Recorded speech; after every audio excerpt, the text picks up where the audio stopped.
Welcome, everybody. This is John Zager, um, and I believe this is video number 10 in my series that I'm doing on self healing. And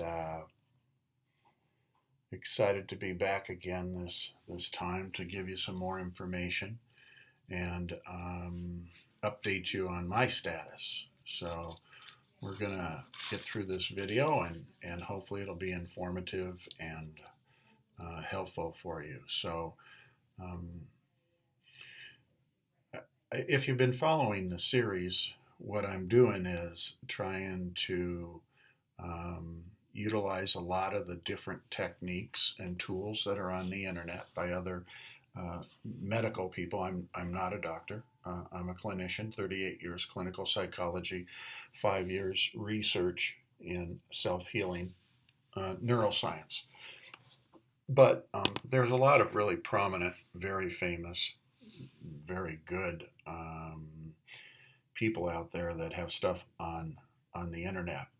And what we're doing is we're going and taking some of their tools. Um, I've attended one seminar, and it was very helpful. And I've read all the research that's out there from all the different people. And I'm trying to piecemeal the whole thing together and then use it along with my personal experience of 38 years doing clinical psychology and the different kinds of healing I did with people around compulsive disorders and trying to see how it works for me with hypertension, high blood pressure.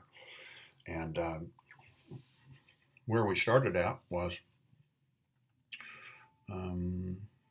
my background is from, I guess, how could I shorten this whole thing? There were a lot of things that were modeled, number one, and the environment that I came from, number two, because that's how I believe we acquire diseases, illnesses, trauma, diagnosis, not from genetics. It's epigenetics. If you just go look it up, it's basically saying environment and model as opposed to genetics. That we've been long to believe that was the culprit. But where I came from, there was a lot of stress, I guess would be okay to say, and fear of people in the world, and it's a scary place out there, and a lot of anxiety producing environments in my home for a period of time. And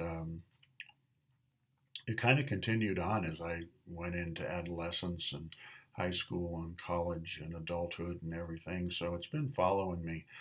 And what we've talked about and really decided, and I guess it's pretty well validated if you go on the internet and look at some of these other scientists that are uh, practicing this sort of self healing or thought healing, is that what it does is it lowers the immune system.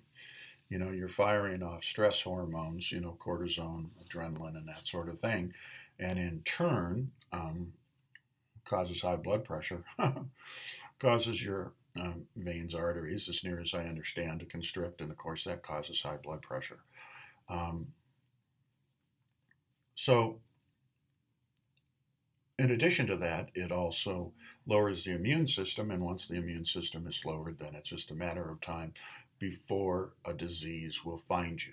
In my particular case, it happened to be high blood pressure. Actually, it's kind of, I don't know, in my opinion, it's uncontrolled high blood pressure. Medicines don't seem to hold it, and medicines seem to have a more traumatic effect because of the side effects are almost worse than having the high blood pressure. So that's my motivation for doing this. Number two, I just want to see if self healing is possible.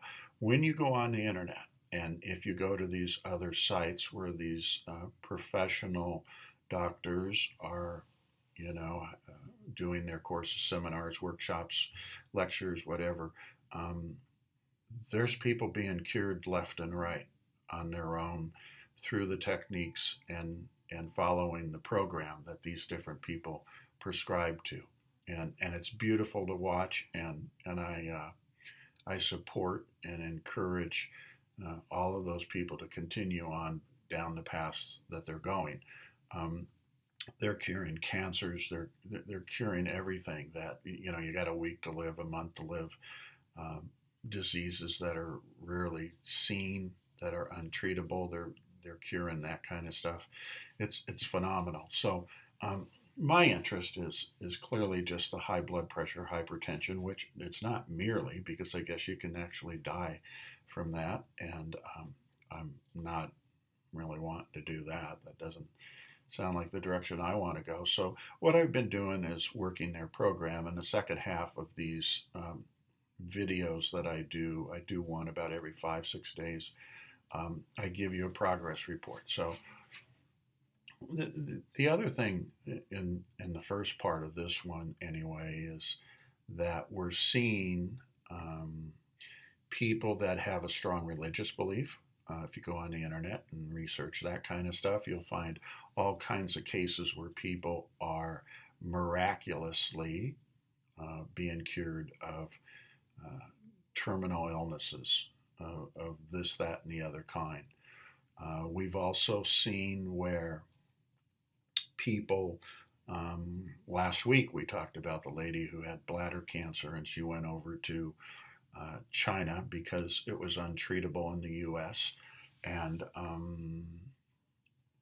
they treated her by thought alone, and they did an ultrasound, a live ultrasound, while the three practitioners were doing the thought healing over her, and it compared to the picture of the uh, the cancer in her bladder, and you could see just golf ball sized bladder. I mean, cancer in the bladder just disappear in 3 minutes. Um, this week, and again, there's just so many of these, but another one I ran across this week was um, another healer that readjusts the energy of the cancer. And again, they do the ultrasound, that's live and current as he's practicing his technique of energy healing over the picture on the other side where it shows the cancer, the spot of the cancer. And in a matter of 3 to 5 minutes, uh, it was a gentleman, and his cancer was completely gone, just completely gone. So, what we've been trying to figure out in these videos, and again, I really hope you stick with me on this stuff, because we're going to get to a point where there is a conclusion and a solution. And what we come up with is that we need to have the person that is wanting to be treated, okay, with an illness. What we're wanting to do is have a clear intention. That's number one. Um, these words aren't owned by anybody, so I've heard them spoken before, but they make good sense, and why not use them? Nobody has, I believe, rights to some of these single words that I might use. But they talk about a clear intention in a lot of different cases from different people on the internet as you continue with your research. And a clear intention is just, what does it look like without having the disease, um, the terminal illness that you have, the cancer, the high blood pressure, the diabetes, the just name it. And you have to be very clear in your mind what it looks like on the other side once you don't have it. And you need to conduct yourself in a manner on this side, before the healing transpires, that you are already healed. So that part is real critical, that you understand that. So we need a clear intention, and we need to conduct ourselves in a manner as if we don't have the illness or the terminal illness at this side before it even happens. Um, Another example of that would be abundance, money, or just other things. I mean, if we act as if we have lack, we can't have or obtain abundance. So the clear intention is we need to view it on this side as if we've already gotten the abundance. And our intention is, of course, to have abundance. And any time that we go to lack in our mind, then the abundance becomes almost unable to obtain. So that's number one, is the intention. Number two, we have to put an emotion with it. There needs to be some emotional intensity, drive, passion, that you want to accomplish that. And those two go hand in hand in the process and the healing process. So we need a clear intention with a, as they say, and I don't think they have rights to these words, but a heightened emotional um, state. So so those two things are very, very important, and we need to have that. Um, the other thing that when we look at all these different cases is that there's a belief. That's the placebo kind of effect that we've heard stories on top of stories about, um, where if and again, I don't know if I've gone through enough stories, but I can certainly do a few more. But um, it's if the doctor presents a situation to you in a manner that is optimistic, positive, concerning, compassionate. You know, the the odds are in favor of you, and I encourage and um, feel good about the direction that you're going with this recovery. Words around that kind of thing, placebo effect, um, makes a difference.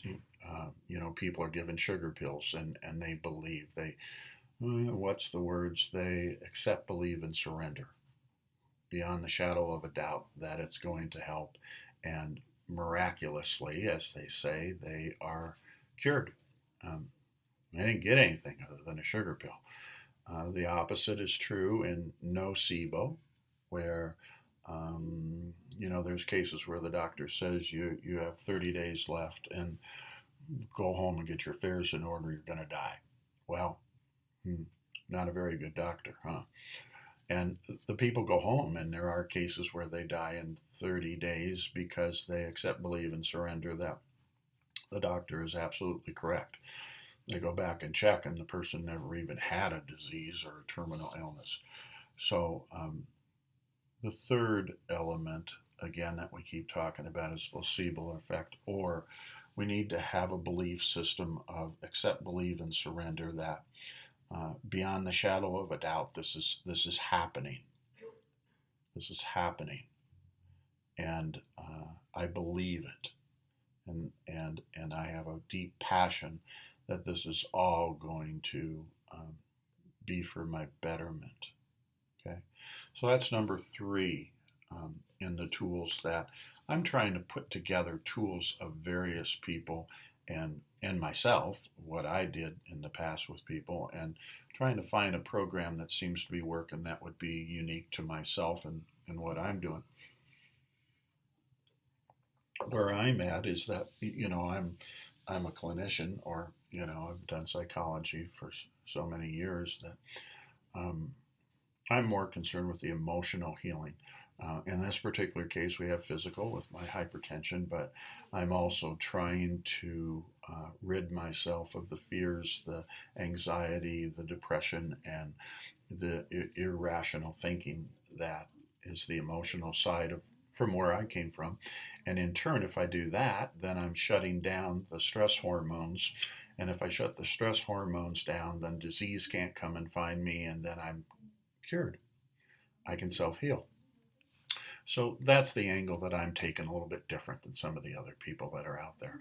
and I like it. I mean, I'm very happy and excited about it. So the other thing is, the third part of the program is accept, believe, and surrender. The other fourth step in the process, and has to do with a belief system. Um, there is a higher power that's talked about in compulsive disorders, right?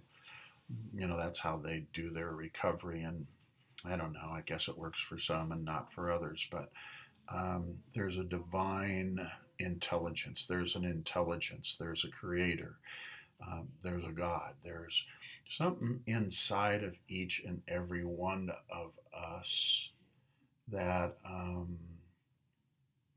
I was just reading what was up here on top. I'm going to get rid of that real quick. Um, there is something inside of us, an intelligence, a higher intelligence that keeps us going, keeps our bodies going. We pump 2 gallons of blood a minute, over 100 gallons an hour. Um, I don't know, thousands of 10,000 genes die and 10,000 genes come back to life. I mean, you can go through scientifically all of these different scenarios that are going on within your body.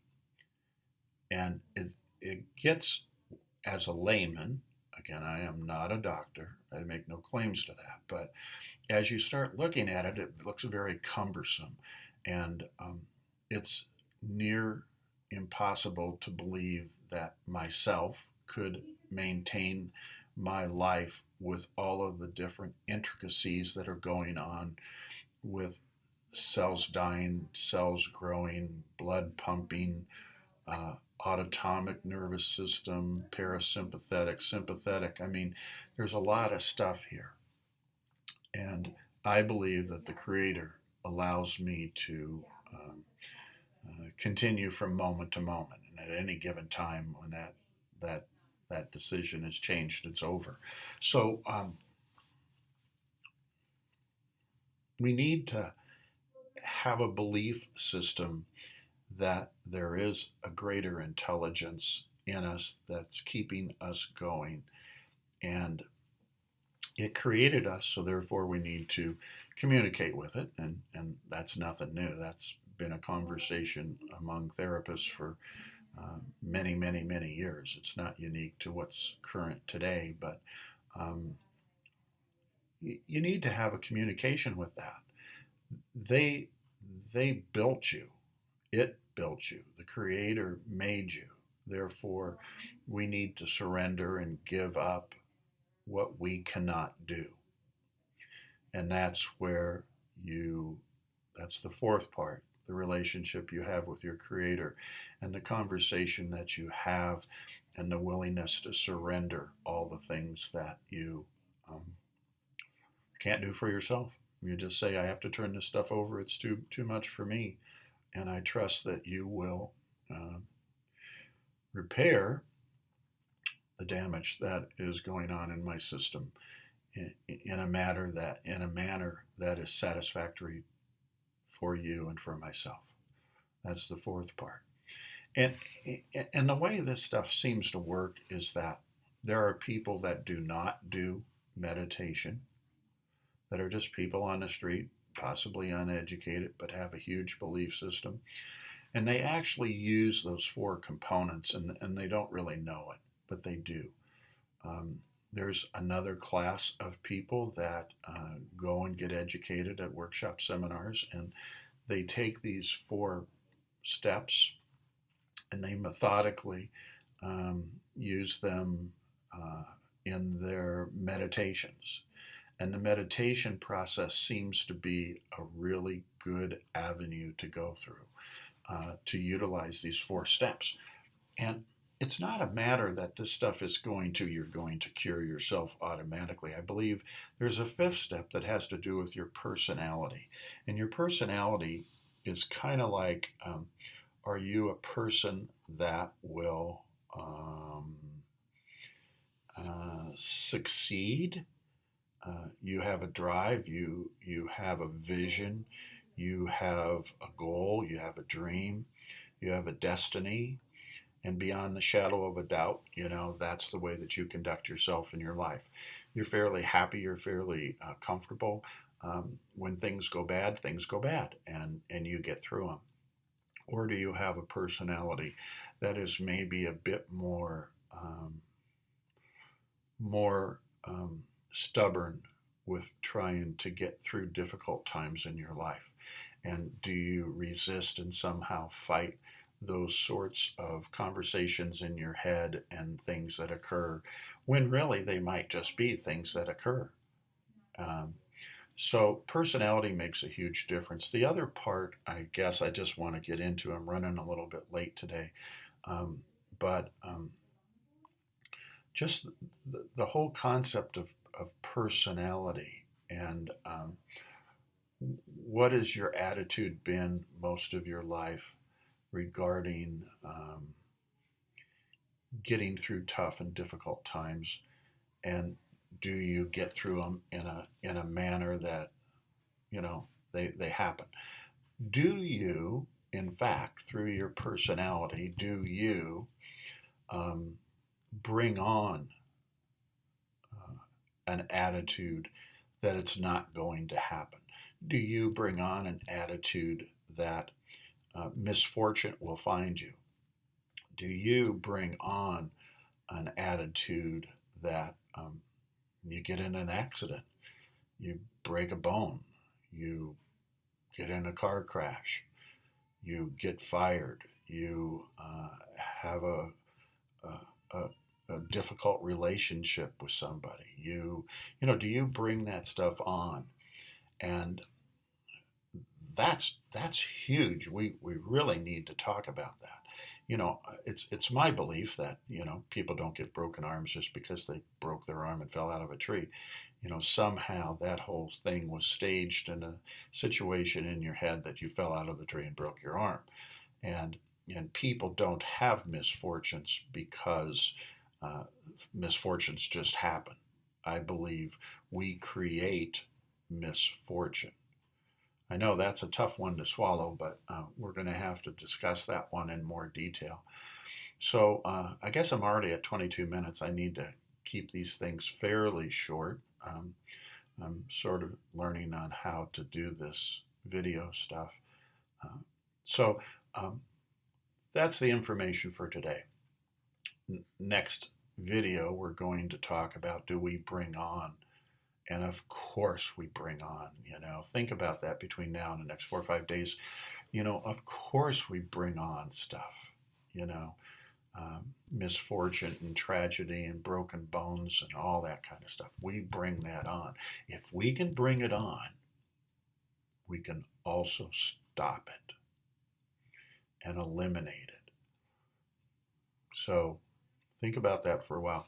Progress report. Progress report is I just checked my blood pressure this morning before I came in to do this video, and it's still high.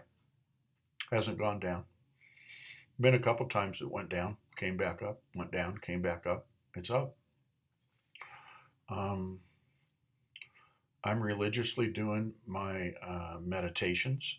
I'm following the program to the best of my ability. I attended one little seminar in intricate detail. I picked it apart and have applied it. It's not working.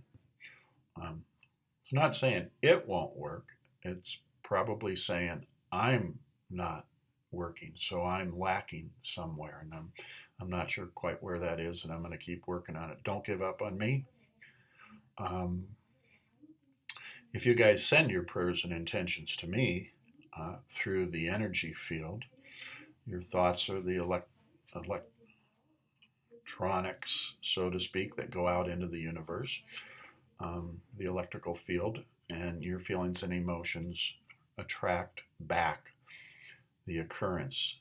So we can, and it's been proven, and scientifically it's been proven that you can have an impact on another person's health and direction in life. Um, so send your prayers and intentions towards me. I sure would appreciate that. I want to get the hypertension gone. The depression is gone. I don't have any recollection of having depression for quite a long time now. Um, the fear is greatly reduced. Uh, the irrational thinking is pretty well gone. The anxiety is much less. So there is progress being made, and I'm still hopeful 100% that I'm going to eliminate the hypertension and the high blood pressure. Um, so with that, um, please send your nickels, dimes, quarters, dollars, whatever you can afford. I'm self supporting. I have no other work that I do. I just do my research and I do these videos, and I'm now trying to start some podcasts as well. Uh, Whatever you have to spare, thank you very much for those that have sent. And just send it to jzager@gmail.com, and that's my PayPal account. So put the money in my PayPal account, and that would be great. Um, if anybody would have an interest, and I've had a couple calls, haven't really put anything together yet, but I'd be happy to come wherever to speak or talk, do a little lecture, do a little workshop seminar in service, talk to a few people. Um, if that would help you guys out, I'm happy to do that. Um, Again, I'm not an MD. I'm a clinician, 38 years, 5 years more of that was research, and I think the information that I have is really vital and important for people. It's a different approach. It's not the same approach that they're doing. This is stuff I've done before in the past, and I had success with it. And we're working through this together. And I look forward to the day that I can get on here and say, hypertension's gone. So God bless you all. I hope you have a good week. And this is Tuesday. So I'll probably be back at you towards the end of the week or the first part Monday of next week. Again, God bless you, and see you all in a week. Thank you very much. Bye.